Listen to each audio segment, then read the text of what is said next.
तो नमस्कार, हम लोग कंप्यूटर से क्वेश्चन सॉल्व कर रहे हैं अमीन पटवारी के लिए और दिसंबर में इसका एग्ज़ाम है और आप सभी लोग तैयारी में लगे हुए हैं, तैयार रहिए और आगे वाले जो भी क्वेश्चन हैं वो सबको हम बनाएँगे। मैथ भी क्वेश्चन और डेली प्रैक्टिस करना है आपको मैथ का आपको डेली क्वेश्चन सॉल्व करना है। मैं आपको बताऊँगा क्वेश्चन कहाँ-कहाँ से सॉल्व करना है। तो क्वेश्चन हमेशा जो पिछले साल के पूछे गए हैं, वो पहले उसको कंप्लीट करना है।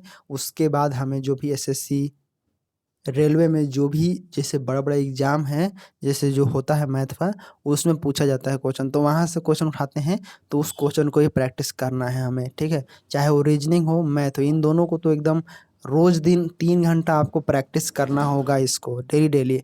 बाकी जीके जीएस का है तो क्या है कि एक दिन आपको पढ़ोगे, दूसरे दिन रिवीज़न भी कर सकते हो, ठीक है? फिर दोबारा पढ़ सकते हो लेकिन क्या है कि डेली पढ़ने से हमें ये फ़ायदा होता है कि वो चीज़ें दिमाग में बैठ जाता है, फिर भूलते नहीं हैं।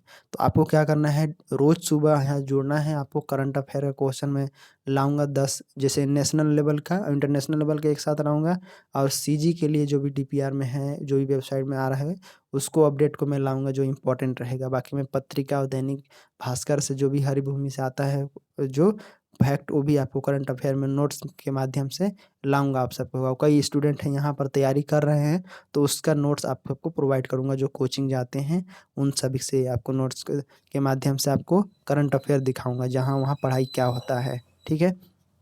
तो देखो आज हम लोग आए क्वेश्चन सॉल्व करने वाले हैं, इससे पहले हम लोग के यहाँ पर क्वेश्चन सॉल्व कर चुके थे। आगे देखो यहाँ पर 13 नंबर क्वेश्चन को देखिए, तो यहाँ पर देखिए सामान्य लिनक्स एक डैश प्रकार का सॉफ्टवेयर है। देखो लिनक्स एक सॉफ्टवेयर है, क्या है यहाँ पर पूछ रहा है ये देखिए। तो ये जो सॉफ्टवेयर है, ये है ओपन सोर्स सॉफ्टवेयर है। ओपन सोर्स का मतलब क्या हुआ?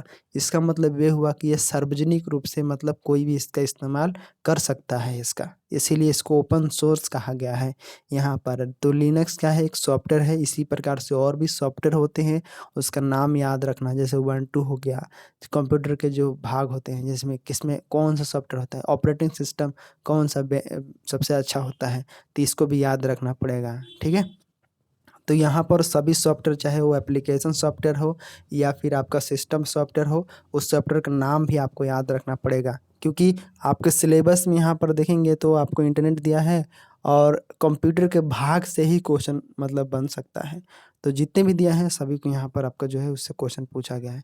आगे देखोगे तो एंटीवायरस से क्वेश्चन पूछा है, तो एंटीवायरस के यहाँ पर पूछा है कि यह एक एंटीवायरस सॉफ्टवेयर नहीं है, पूछ रहा है, ठीक है? तो यहाँ पर आगे भी क्वेश्चन बन सकता है, क्योंकि हमारा सिलेबस में भी लिखा हुआ है कि एंटीवायरस का उपयोग, कंप्यूटर में वायरस होने वाले नुकसान एवं कंप्यूटर वायरस की सामान्य जानकारी, ये टॉपिक हमारे सिलेबस में है।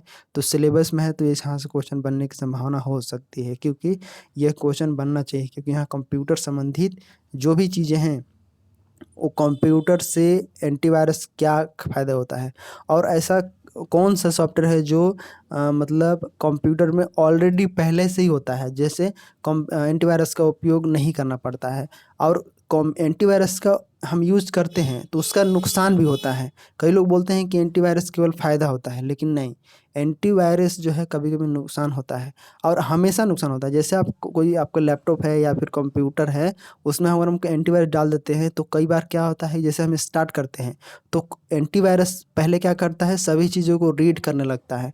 तो रीड करता है तो उस समय क्या होता है कि कंप्यूटर हमारा फास्ट नहीं होता है। कंप्यूटर हम कुछ किए भी नहीं हैं, उसमें स्टार्ट किए हैं बस, ठीक है? बस स्टार्ट किए हैं वहाँ पर और वो एंटीवायरस क्या करता है, बार-बार सभी एप्लीकेशन को चेक करने लगता है, जिसकी वजह से हमारा सिस्टम क्या होता है, स्लो हो जाता है। तो इसीलिए इनबिल्ड जो एंटीवायरस होता है, माइक्रोसॉफ्ट डिफेंडर बोलते हैं, उसको हम इस्तेमाल करते हैं। या फिर आप एंटीवायरस को जब कोई बड़ा वेबसाइट खोल रहे हैं या फिर कहीं सारे गूगल ओपन कर रहे हैं, कई सारे साइट पर जा रहे हैं, तब की स्थिति में आप जो है इस्तेमाल कर सकते हैं एंटीवायरस का। अगर आप नॉर्मल काम कर रहे हैं तो जैसे आप पेन ड्राइव किसी का डालते हैं, गाना डालते हैं वगैरह, तो ये सब में आपको एंटीवायरस यूज़ करते हैं। ठीक है, तो एंटीवायरस आप समझ गए कि एंटीवायरस जैसे कंप्यूटर में आता है। मैं आपको और भी चीज़ें बता देता हूँ यहाँ पर ताकि याद रहे चीज़ें, ठीक है? तो जैसे हम एंटीवायरस की बात करें तो एंटीवायरस क्या करता है, पहले चेक करता है, ठीक है, तो इसीलिए कंप्यूटर क्या होता है, स्लो हो जाता है, समझ गए वाला। तो वायरस क्या करता है, किसी भी चीज़ को निष्क्रिय कर देता है, कोई कोई अच्छा सॉफ्टवेयर भी होता है उसको निष्क्रिय कर देता है, कोई प्रोग्राम को डाउनलोड नहीं करने देता है, ठीक है। तो ये जैसे यूटिलिटी ऐसा प्रोग्राम सॉफ्टवेयर होता है, तो ये इसको बोलते हैं। जैसे अगर हम पूछेंगे कि कंप्यूटर का पहला वायरस, कंप्यूटर वायरस क्या था, तो क्रीपर था। क्रीपर, क्रीपर क्या है, एक वायरस था। 1971 में रॉबर्ट थॉमसन जो था वो इन्होंने खोज किया था, ठीक है, क्रीपर। तो ये जो आपका जो वायरस था इसको जो है एंटीवायरस बनाया गया, तो उसको बोला गया the reaper. The reaper, creeper के लिए पहला जो एंटीवायरस बना वो था द रैपर, REAPER, रैपर, ठीक है। तो द REAPER, तो ये आपका पहला जो है, ये भी पूछा जा सकता है क्वेश्चन।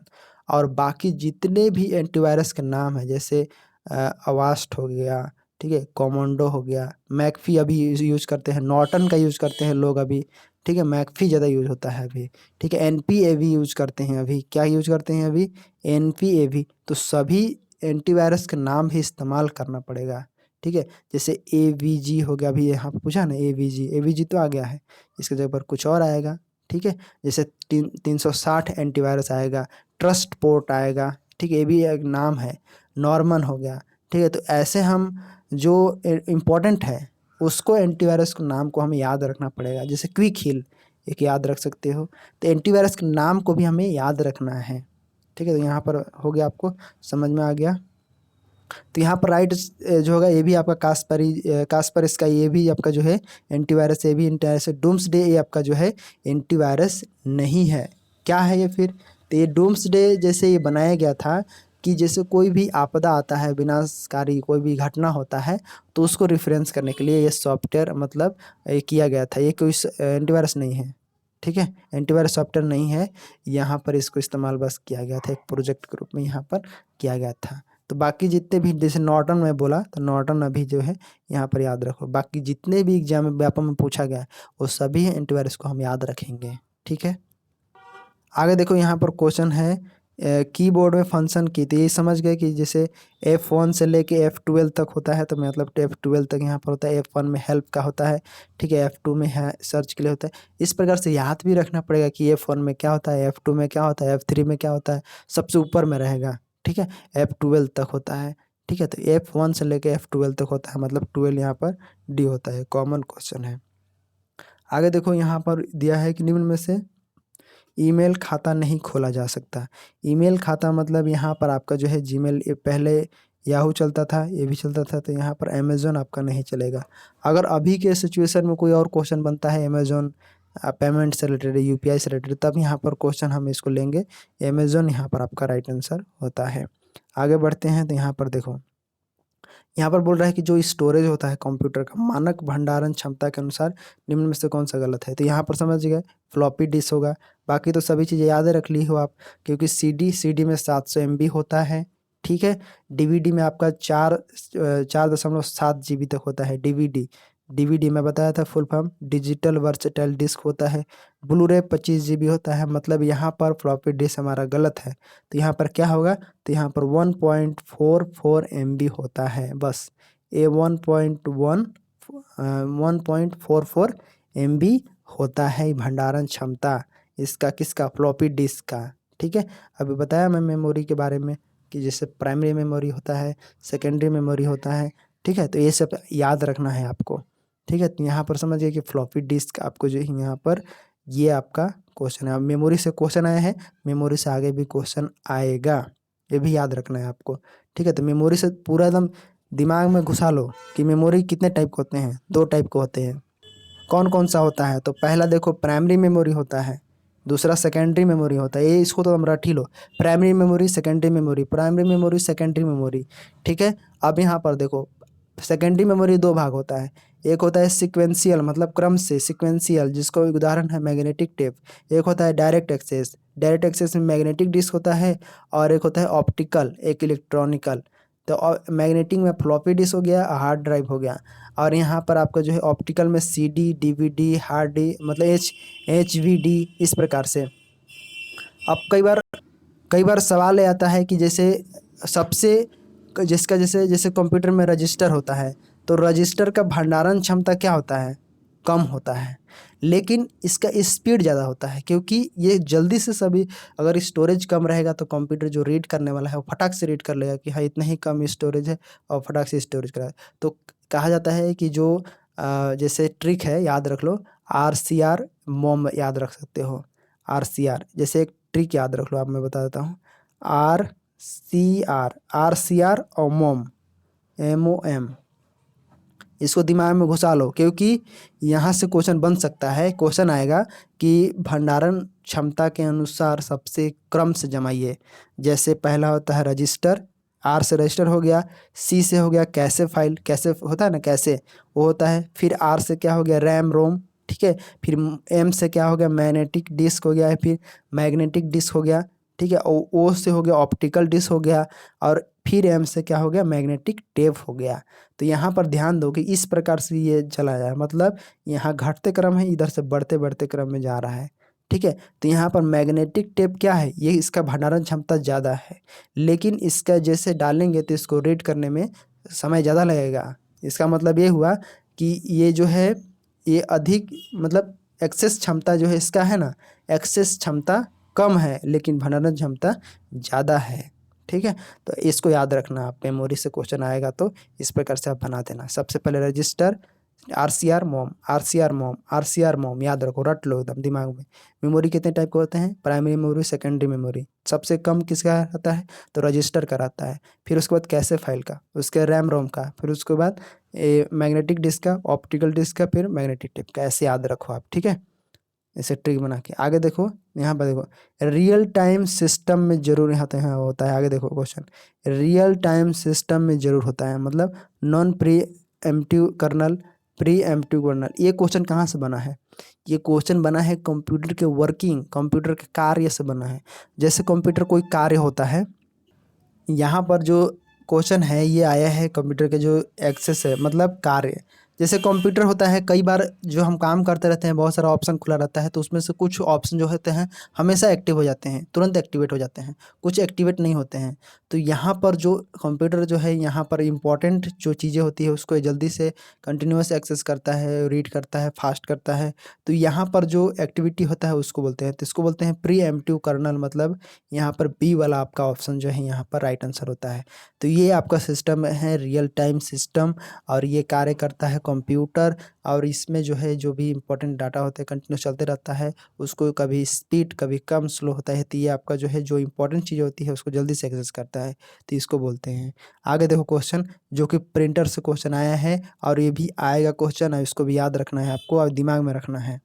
तो ये भी आसान क्वेश्चन है, क्योंकि प्रिंटर वाला क्वेश्चन का आप थोड़ा सा पढ़ेंगे आपका दिमाग में बैठ जाएगा, ठीक है। तो प्रिंटर यहाँ पर आपका जो है, यहाँ पर देखेंगे डॉट मैट्रिक प्रिंटर निम्न में से प्रिंटर का उदाहरण है। तो ये है आपका इम्पैक्ट प्रिंटर। इम्पैक्ट प्रिंटर क्या है और नॉन इम्पैक्ट प्रिंटर क्या है, तो जैसे इम्पैक्ट प्रिंटर क्या होता है, जैसे कोई इम्पैक्ट कर रहा है, मतलब मार रहा है, तब उस हथौड़ा मार रहा है, तब उसको इम्पैक्ट प्रिंटर बोलते हैं। जैसे डॉट मैट्रिक्स हो गया, ये सब क्या है, डॉट टिक करता है, तो उसको बोलते हैं, यहाँ पर आपका जो है डॉट मैट्रिक्स को बोलते हैं इम्पैक्ट प्रिंटर।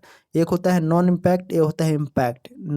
जो है ये प्रिंट के तरीके होते हैं, और एक होता है प्रिंट की क्षमता। प्रिंट की क्षमता अलग होता है, जैसे कैरेक्टर प्रिंटर होता है, एक होता है लाइन प्रिंटर, एक होता है पेज प्रिंटर, ठीक है। और एक होता है, जैसे आप प्रिंटर में आप देखोगे तो यहाँ पर इम्पैक्ट और नॉन इम्पैक्ट एक तरीका हो गया। अब देखो ध्यान देना कि जैसे प्रिंटर क्षमता क्या होता है। प्रिंटर क्षमता मतलब जैसे प्रिंटर के मतलब जो कार्य है उसको कैपेसिटी चल रहा है, कंप्यूटर कैसा है। तो हम यहाँ पर पहले बार बोले कि प्रिंटर क्षमता के अनुसार हम बोल रहे हैं।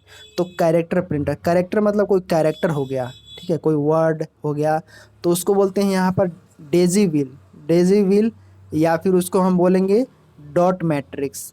बस ध्यान से सुनो, आप बाकी चीज़ें समझ में आएगा, ध्यान से बस सुनिए, आप नए होंगे तो सुनिए बस।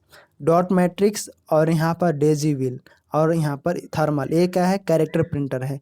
लाइन प्रिंटर में क्या होता है, कोई एक लाइन को प्रिंटर करता है, तब की स्थिति में उसको हम लाइन प्रिंटर बोलते हैं। जैसे चैन प्रिंटर, ड्रम प्रिंटर, बैंड, ये सब क्या है, लाइन प्रिंटर है। आगे है पेज प्रिंटर। पेज मतलब एक पेज को ही डायरेक्ट प्रिंटर करता है, मतलब उसको बोलते हैं लेज़र प्रिंटर, ठीक है, ये हो गया प्रिंटर क्षमता के अनुसार, इसको हटा दो अलग। अब हम बढ़ते हैं प्रिंट के तरीके पर। तो प्रिंट के तरीके पर दो प्रकार के होते हैं, एक होता है इम्पैक्ट होता है, एक होता है नॉन इम्पैक्ट होता है। तो इम्पैक्ट में और नॉन इम्पैक्ट में क्या अंतर है?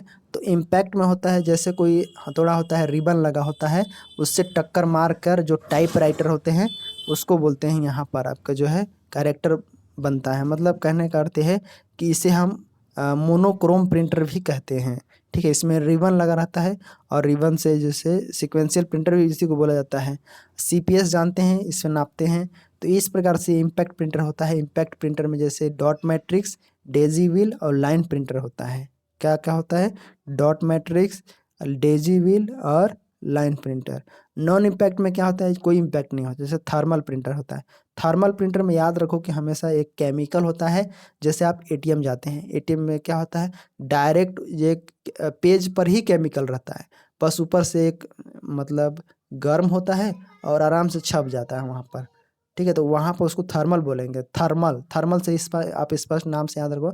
इंक जेट मतलब क्या होता है? इंक जेट मतलब इंक से प्रिंट होता है वहाँ पर। लेजर प्रिंटर मतलब क्या होता है? एक लेज़र प्रिंटर होता है, मतलब एक लेज़र के माध्यम से प्रिंट होता है।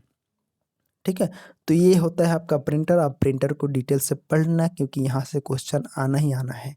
ठीक है, तो ये आपका यहाँ पर इम्पैक्ट प्रिंटर आपका राइट आंसर होता है। ठीक है, यहाँ सॉरी इम्पैक्ट प्रिंटर आपका करेक्ट होता है। आगे बढ़ते हैं।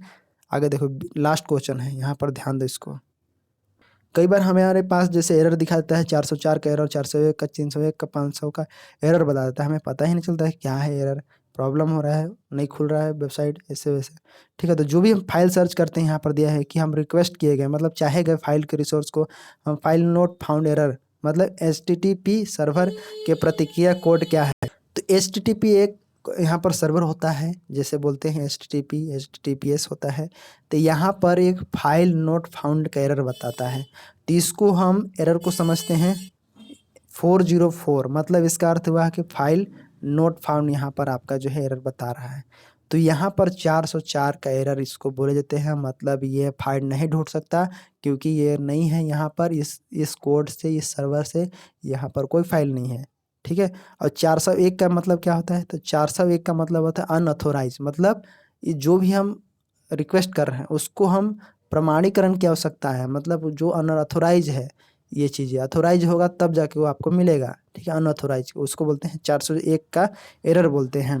301 का एरर आपने देखा होगा कि जो भी हम फाइल सर्च कर रहे हैं, जैसे कोई ABCD URL है, ठीक है, इस URL पर हम सर्च कर रहे हैं तो वो चीज़ें वहाँ नहीं है क्योंकि उस URL जो है उस URL से दूसरे URL पर वो उसको क्या किया गया है? उसको ट्रांसफ़र किया गया है, मतलब परमानेंटली उसको मूव किया गया है। जैसे अभी CGB आपका वेबसाइट है, ठीक है, उस वेबसाइट को देखोगे तो अभी तो नहीं, आप जो पुराना सर्च करोगे तो नया वाला वेबसाइट पर चले जाओगे। ठीक है, सर्च करने पर तो वो परमानेंटली क्या हो गया है? मूव हो गया है उस पर, मूव परमानेंटली बोलेंगे, मतलब जो भी साधन है उसको स्थायी रूप से क्या किया गया है? नए स्थान पर स्थानांतरित किया गया है, मतलब बदला गया है, ले जाया गया है, तब बोलेंगे उसको 301 का है बोलेंगे एरर। ठीक है, 500 का एरर क्या होता है? इसको बोलते हैं इंटरनल सर्वर एरर बोलते हैं। जैसे कोई भी हम रिक्वेस्ट कर रहे हैं तो उसको हम रोक दिया गया है, उसमें हमें काम नहीं होगा, तब उसको 500 का एरर बोलते हैं। 500 का एरर कब आता है? जब हम कोई वेबसाइट है डेवलप करते हैं तो जैसे उस पर रीड नहीं होता है, मतलब वहाँ पर नहीं जा पाते हैं, उसको एक्सेस नहीं कर पाते हैं, तब हम उसको 500 का एरर बोलते हैं।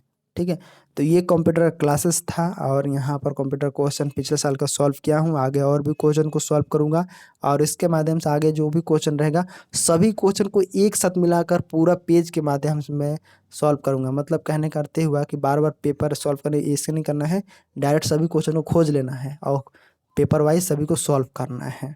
ठीक है, तो डेली के डेली 3 से 4 घंटा आपको मैथ सॉल्व करना है, बाकी अब अलग समझ लो, अलग GK GS पढ़ना है उसके बाद। ठीक है, तो ये है आपका वीडियो। आई होप आपको समझ में आया गया होगा। कोई प्रॉब्लम होगा, कुछ कहना चाहते हो कमेंट बॉक्स में ज़रूर बताइएगा। आगे मैं और भी कंटिन्यूस वीडियो लाऊंगा आप सबके लिए। ठीक है, मिलते हैं इस वीडियो में, चैनल को ज़रूर सब्सक्राइब कर लेना। मिलते हैं इस वीडियो में, तब तक के लिए जय हिंद।